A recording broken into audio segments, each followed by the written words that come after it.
بر صغیر میں تو، اور پوری دنیا میں آپ جا کے دیکھو آپ کو ہمارے اکابر اور ہمارے بزرگوں کی برکات پوری دنیا میں نظر آئیں گی. امام حرم نے ایک دفعہ بیان کے دوران یہ بات کہی کہ دنیا میں کہیں بھی سفر ہو، کہیں بھی کوئی علم کا کوئی مرکز ہمیں نظر آتا ہے، ہم اس سے پوچھتے ہیں تم نے یہ کہاں سے، تم کہاں سے فارغ ہوئے ہو، یہ کہاں سے تمہارا سلسلہ ہے؟ تو کہتے ہیں جاء من دیوبند. اس کے تانے بانے کہاں سے جا کے ملتے ہیں؟ دیوبند سے.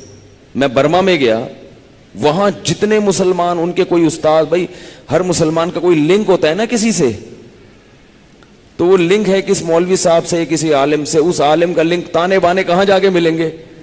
تو بر صغیر میں اور دنیا کے بہت بڑے حصے میں اللہ نے بہت بڑا کام لیا ہے. اس لیے میں یہ نہیں کہہ رہا، میں دوسروں کی نفی نہیں کر رہا کہ ان کے علاوہ باقی سارے غلط ہیں، میں یہ اس پالیسی کا میں قائل نہیں ہوں. یہ جو لوگ کہتے ہیں نا بھائی ہم ہی صحیح ہیں باقی سارے جہنم میں جائیں گے، یہ غلط ہے.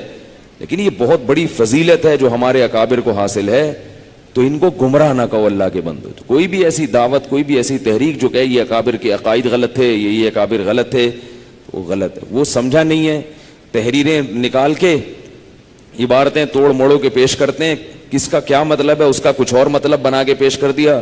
اس طرح سے حساب کتاب چل رہا ہے اور ہمارے اکابر کو رسوا کیا جا رہا ہے.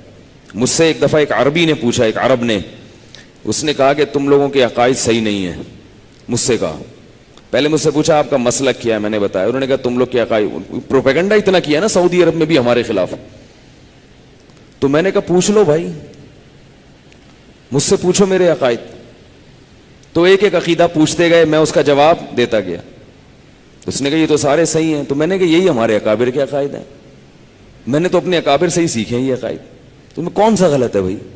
اس نے کہا وہ جو کتاب میں ہے. میں نے کہا کتابوں کو چھوڑو، کتاب میں کچھ کا کچھ بنا دیا جاتا ہے، کچھ کا کچھ بنا دیا جاتا ہے. وہ کتابوں کے جواب بھی ہیں، اس پر مستقل تصنیفات ہیں، لیکن کسی کی بھی کتاب کو اٹھا کے اس کی سیاق و سباق حذف کر کے بیان کیا جائے گا تو وہ کچھ کا کچھ بن جاتا ہے. اور بعض دفعہ اصطلاحات ہوتی ہیں، اصطلاحات ٹرمز ہوتی ہیں، ان کا مطلب میری نظر میں کچھ اور ہے، آپ اس کا مطلب کچھ اور لے کے مجھ پہ کفر کے فتوے لگا دیتے ہیں. اب مثال کے طور پر ایک عقیدہ وحدت الوجود ہے، اس کو لے کے سب نے علماء دیوبند پہ کفر کے فتوے لگائے ہیں، جبکہ جو کفر کے فتوے لگانے والے ہیں ان کو پتہ ہی نہیں کہ عقیدہ وحدت الوجود کا مطلب کیا ہے. وہ جو اس کا مطلب بیان کرتے ہیں، جو اس کا مفہوم بیان کرتے ہیں، اس کا یہ مطلب ہے ہی نہیں کہ اللہ کے علاوہ دنیا میں کوئی ہے ہی نہیں. یہ مطلب ہی نہیں ہے بھائی، یہ تو ایک ٹرم ہے، یہ تو ایک اصطلاح ہے. جو اصطلاح وضع کرتا ہے اس سے پوچھا جاتا ہے نا کہ آپ کا مطلب کیا ہے. کہ بھی کسی بھی اصطلاح میں اس کے لفظی معنی کو نہیں دیکھا جاتا، لفظی معنی کو نہیں دیکھا جاتا. یہ دیکھا جاتا ہے کہ اس فیلڈ کے ماہرین اس لفظ کا مطلب کیا لیتے ہیں. وہ مطلب اگر غلط ہے پھر آپ اس پہ کفر کے فتوے لگائے. وہ مطلب اگر شریعت کے خلاف نہیں ہے تو آپ اس پہ کفر کا فتویٰ نہیں لگا سکتے. جس کو عقیدہ وحدت الوجود کا مطلب ہی نہیں پتا ہے، وحدت الوجود کا لفظی مطلب تو یہ ہے کہ اللہ کے وجود کے علاوہ باقی کوئی وجود نہیں ہے، یہ مطلب ہم لیتے ہی نہیں ہے بھائی. وحدت الوجود کا یہ مطلب ہی نہیں ہے، یہ تو ایک ٹرم ہے. خیر کہاں سے کہاں بات نکل جائے گی، میرے اصل موضوع سے میں ہٹ جاؤں گا. تو وہ کیا بتا رہا تھا میں،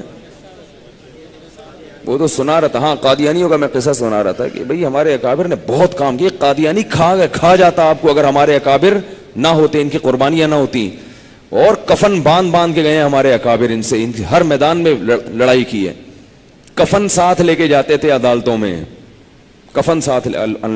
علامہ انور شاہ کشمیری رحمۃ اللہ علیہ کے سے جج نے کہا تھا کہ میں جتنا متاثر زندگی میں آپ سے ہوا ہوں کسی اور سے نہیں ہوا.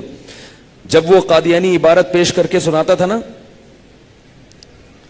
تو یہ فوراً آپ ڈاکٹر ذاکر نائک کو بھول جائیں گے. یہ کہتے تھے یہ عبارت اس طرح نہیں ہے بلکہ اس طرح ہے، کتاب فلاں ہے، صفحہ نمبر فلاں ہے، کتاب لے کر آؤ. ابھی اسی وقت کتاب منگوائی جاتی، وہ صفحہ بھی وہی ہوتا، وہ عبارت بھی وہی ہوتی.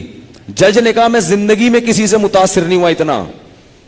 ایسے ان کے خلاف تیاری کر کے ہر میدان میں فائٹ کی. اب تو لوگ حلوہ کھا رہے ہیں، ابھی کیا کر رہے ہیں، حلوہ کھا رہے ہیں بیٹھ کے، اور ہمارے اکابر پہ کیچڑ اچھال. ساری انہی کی تحقیقات ہیں.